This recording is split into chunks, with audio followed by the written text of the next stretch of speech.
Did you notice how I came to a complete stop? Very good. Now, who goes first? You would have to ask. It's not that hard. Most intersections use the same right-of-way principle.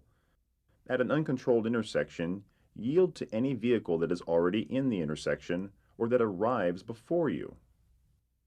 At T intersections, through traffic has the right-of-way.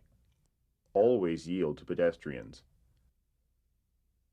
At a stop sign intersection, again, yield to cars that are already in the intersection or that arrive before you. If two cars arrive at the same time, the car on the right has the right-of-way. Be sure to check if cross traffic also stops. If it's your turn to go, take it. Being overly cautious slows traffic down. On the other hand, don't get upset if someone goes ahead of you when it's your turn. Just let it go. These things are confusing.